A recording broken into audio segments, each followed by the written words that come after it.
Hey everybody, welcome to Travel Shark. Today we're going to see 10 tricks and travel scams to avoid abroad. Overseas traveling is fun. It brings you back to life. But despite how perfect your destination is, you can't get away from some shady people. They tend to take advantage of tourists, and it's easy to become a victim if you're not careful. This is a global issue, particularly in cities where crowds gather and people loosen up their guard.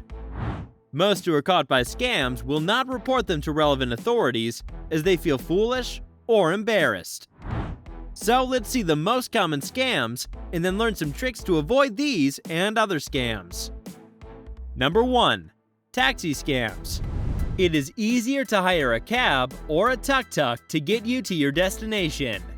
These have fixed rates per kilometer and are bound by law to charge the same for all. But do not expect this transparency. You are in a foreign country, and these people might assume you're unaware and try to charge you more. The first thing they would do is to say that their meter is broken. Or when you ask for the travel distance at the destination, they'll say that they forgot to switch it on, and will then charge you an unreasonable amount of money.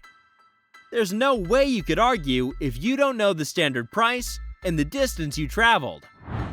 Sometimes at the start of the journey, everything will seem fine, but they might take you through the longest route and charge more. Other times you give them your destination or hotel, and they'll say that it's closed. They'll try to persuade you to another place that is far more expensive, and at the end of the day, they will receive a great commission for bringing guests there. Number 2. Free gifts. Remember, nothing in this world comes for free. If something is free, it must have a hidden dark side. When you're enjoying your day on a beach, relaxing, or walking through a market, a friendly local will come to you and offer things like bracelets, flowers, or other items. When you accept their gifts and company, they will demand money. You will never be able to leave your location without them shouting and making a scene. A lot of tourists would simply pay them out of embarrassment or frustration. It's better to just avoid accepting anything for free in the first place. People dressed like monks go blessing everyone with a trinket and then ask for donations. Real monks won't do this, so don't fall for it. Number 3. ATM scams. You cannot be sure that every ATM in your destination will have English as an option, but you will definitely need to use an ATM at some point. There are well-organized people for this. They'll be at the ATM waiting for you to come and try to withdraw money. One will pretend to be a customer either before you or after you. Then a friendly local will come and say the bank charges additionally for foreign cards, and then will show you a way to avoid it. They might pull out a card skimmer from their pocket and scan your card. Some well-prepared skimmers might attach this machine to the ATM port and get your information, or put sticky tape inside so your card won't be returned. They'll even help you find a number to call and inform them of what happened. And when you realize that it's fake, your money will already be gone. Trying the ATMs inside banks is safer, as skimmers won't get a chance to steal from you there. Number 4. Beggars and street children. Scams and tricks sometimes revolve around someone who needs help, like a child or a fellow traveler. It may be hard to say no, but this generosity is what they take advantage of.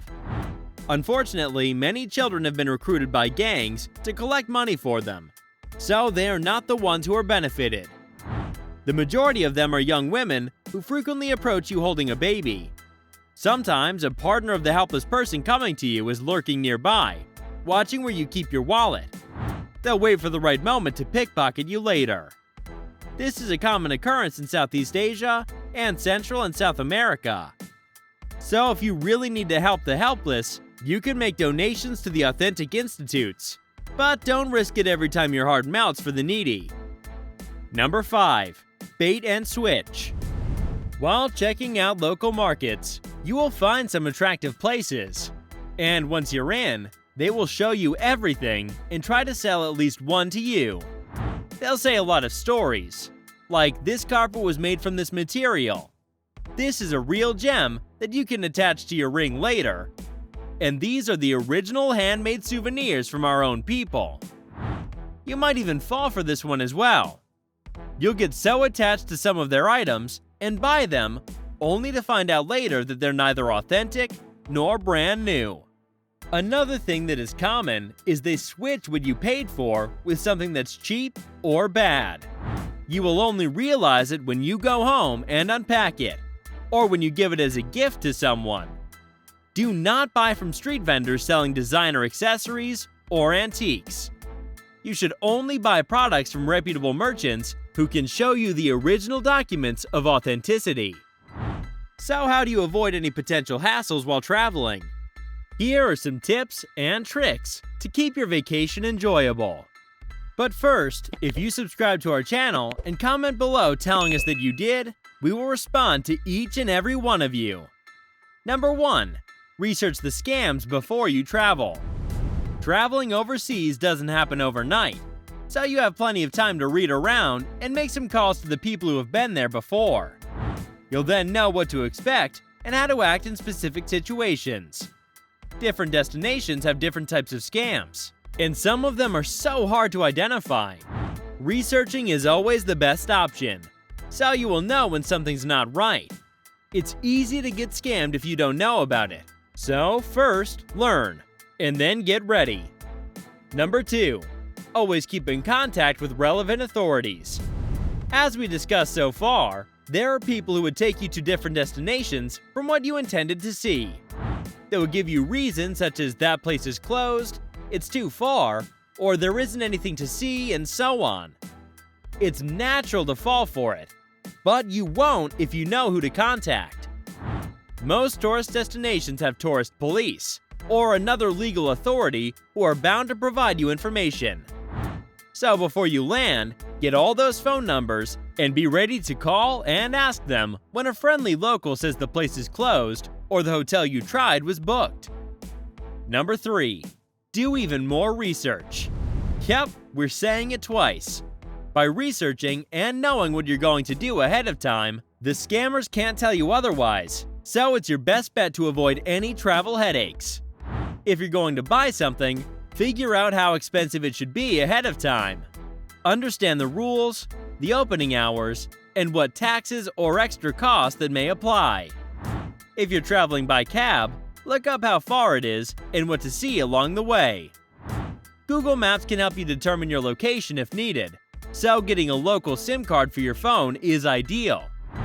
If you're doing research on the spot to see if what you're being told is true and the person gets upset, this may be a red flag and your warning that you're getting scammed. Number 4. Trust your gut. Always remember to trust your instincts and listen to them. When someone tells you something, you'll notice that alarm bells start ringing in your head because it just doesn't make sense or it seems too good to be true. When not sure, always ask questions. Ask why and how. Sometimes simply questioning something can stop a scammer in their tracks. If it's not a scam, worst case scenario is you now have more information regarding what you're about to get into. Number 5. Act confident. Traveling to a new place can be overwhelming and intimidating at times. We have certainly felt this way on numerous occasions. But if you can, try to keep these feelings to yourself. If your body language conveys confusion or uncertainty, travel scammers will know you're an easy target. Even if you don't understand the map you're looking at, don't show that you're panicked outside. Find a spot, sit down, and slowly figure it out. You can always get the help of other tourists or local authorities. Walk with confidence and purpose. Confidence is a repellent to those who are looking for a weak point to attack you. So that's it for today's upload. Subscribe and turn on notifications so you don't miss any top travel videos. And we'll see you in the next one. Take care.